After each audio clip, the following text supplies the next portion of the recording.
चलो शुरू हो जाओ। नरसिंह जी का, नरसिंह जी का शौक नहीं, शौक नहीं, अब हड़ताल, अब हड़ताल नहीं चलेगी, नहीं चलेगी, नहीं 7200 प्रशासन को, प्रशासन को आंधी में नशे हैं।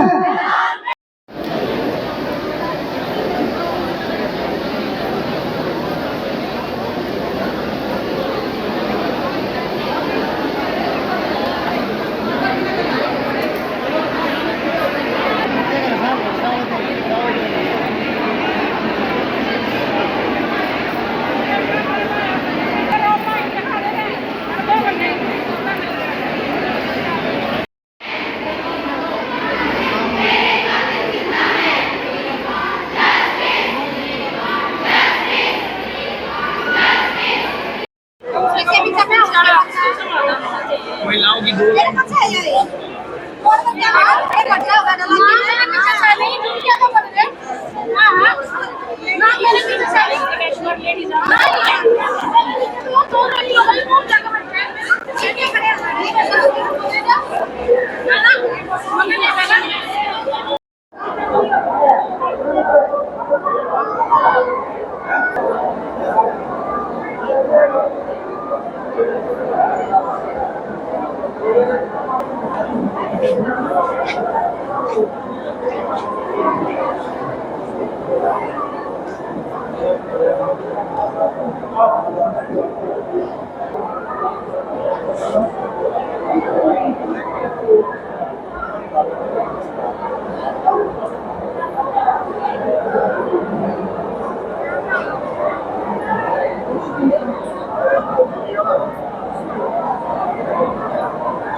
हमें 2 घंटे हो गए हैं और कोई समाधान नहीं है। क्या करे बोलो, पता क्या करे, बैठे आराम से डॉक्टर के पास जाओ, जब लाइन दवाई आओ, जब लाइन पर्ची पे, जब लाइन दिक्कतें आ रही है काफी, बहुत ज्यादा दिक्कत आ रही है। घर से 8 बजे निकल गए हैं, 4 बजे घर जाओ। डॉक्टर की हड़ताल भी है, देख रहे हैं अंदर। हाँ देख रहे हैं। आपको बताना है मैडम, कितना टाइम हो गया बताओ। हम सवेरे 8 बजे आए थे जी, अब तो यहीं पे खड़े हैं, दवाई नहीं मिली, दवाई नहीं दे रहे अंदर। ये देखो इसकी पर्ची लिया खड़ी है, बेचारी रो रही है। कितना टाइम हो गया खड़े को? 2 घंटे हो गए खड़े हैं। हाँ जी, नंबर नहीं आया? नहीं जी, दवाई दवाई ओढ़े जी गरन कोई कह दे एलर्जी है, कोई कुछ कह दे, सारा का खड़े पड़े ये देखो ना। अंदर कितना टाइम हो गया बैठे, क्या दिक्कत आ रही है? आने मन घंटा हो गया, कोई चल गया कौन जानता ना, लाइन में भीतर पड़न कोई। पूरे देश में हर रोज कोई ना कोई रेप का मामला, कोई ना कोई मर्डर का मामला, लड़कियों से रिलेटेड मामले आए ही जा रहे हैं। आरजीकर मेडिकल कॉलेज में हुआ ये हादसा पूरे देश को शोक में डाल दिया है। आए साल स्वतंत्रता दिवस बड़े हर्ष और उल्लास के साथ मनाया जाता है, लेकिन बड़ी दुखद बात है, हमारा 78वां स्वतंत्रता दिवस ने पूरे देश को शोक में डाल दिया। जहाँ हर्ष उल्लास होना चाहिए था, वहाँ पूरा देश आज शोक में है। आरजीकर मेडिकल कॉलेज में हुए गए मामले में आज भी दोषी खुले घूम रहे हैं, आज भी उनकी कोई गिरफ्तारी, उनको कोई सजा नहीं दी गई। पूरे भारत के सब मेडिकल कॉलेजेस आज अपनी स्ट्राइक पे बैठे हैं, लेकिन ये बहुत शर्मनाक बात है कि इसको सिर्फ मेडिकल का मुद्दा क्यों बनाया जा रहा है। ये क्या सिर्फ मेडिकल की लड़की के साथ ही हो सकता था? क्या अन्य मेडिकल कॉलेज, अन्य वर्क प्लेस, किसी और ऑफिस में ये मुद्दा नहीं हो सकता था? तो क्या बाकी भारतीय जनता आज क्यों चुप है जब निर्भया का मामला 2012 में हुआ था, तब भी पूरा देश खड़ा था, लेकिन आज सिर्फ मेडिकल कॉलेजेस ही क्यों खड़े हैं? ये मामला किसी भी घर में किसी भी बेटी के साथ उसके वर्क प्लेस पे किया जा सकता है। बोला जाता है कि बाहर मत घूमो, रात को मत घूमो, लेकिन उसके साथ तो उसकी वर्क प्लेस पे वो लड़की 36 घंटे की ड्यूटी पर वो डॉक्टर थी। आज सारे पूरे भारत में सब न्याय की मांग कर रहे हैं और हमारी मांग है हमें सेंट्रल प्रोटेक्शन एक्ट दिया जाए डॉक्टर्स को, क्योंकि या तो डॉक्टर काम करेगा या तो डॉक्टर डरेगा। अगर चाहते हैं कि वो सेवा करे तो डॉक्टर की भी सुरक्षा दो ताकि डॉक्टर सेवा कर सके। एक डॉक्टर तभी डॉक्टर बनता है क्योंकि उसको लोगों की सेवा करनी होती है।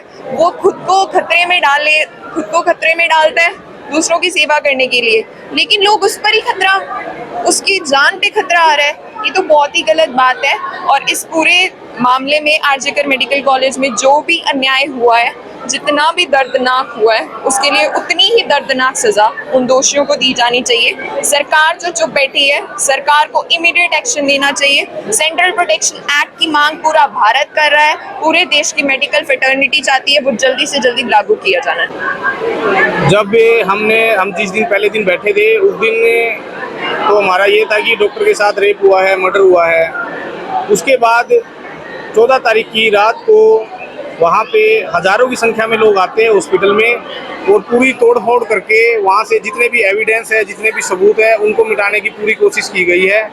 लोग वहाँ जो डॉक्टर थे स्ट्राइक पे बैठे थे, अपनी जान बचा बचा के भागे हैं। उसके बाद भी सरकार की साइड से हमें किसी तरह की कोई अपनी सेफ्टी का कोई वो नहीं मिला है कि कुछ भी एक एक्ट बनाया हो या हमारी सेफ्टी के लिए दोषियों के खिलाफ कुछ एक्शन लिया गया हो। इसकी हम पुरजोर निंदा करते हैं और हमारे कई स्टेट के डॉक्टर तो पूरी तरह से हॉस्पिटल शट डाउन कर चुके हैं। इमरजेंसी राजस्थान में 9 मेडिकल कॉलेज है सरकारी, सभी डॉक्टर की एसोसिएशन ने ये निर्णय लिया है कि उनकी इमरजेंसी सर्विसेज और इलेक्टिव सर्विसेज हॉस्पिटल पूरा शट डाउन है।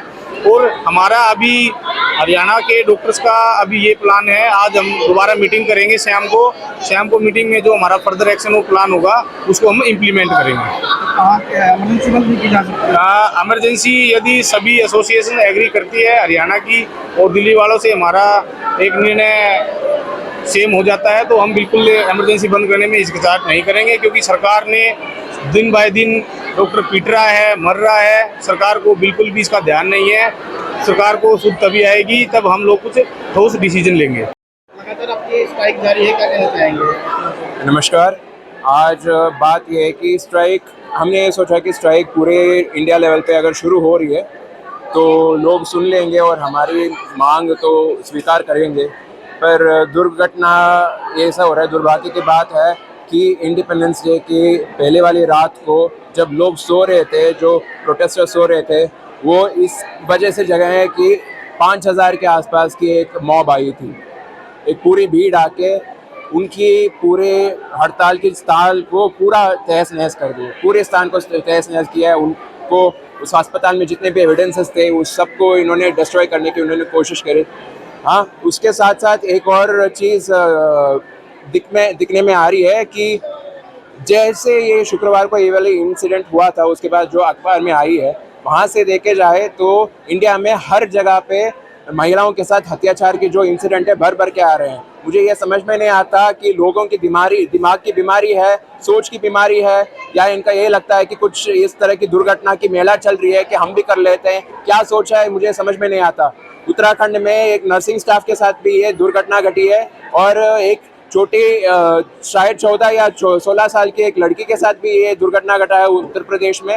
हाँ, ये तो बात ये है कि हमारी नज़र के सामने इतने सारे आते हैं, तो ये सोचो कि कितनी नज़र के पीछे छुपा हुआ कितने लोगों के साथ क्या क्या हो रहा होगा। ये क्या चल रहा है, बीमारी है क्या? घर में ये नहीं सिखाते, ये क्या बात हुई? और ये वाली ये है कि आप वैसे कुछ भी कर दो और कोई कैसे भी प्रोटेस्ट करे, पूरे देश उठी हुई है, फिर भी लोगों की हिम्मत हुआ है सबूत मिटाने की। क्या सोच रखे हैं ये लोग?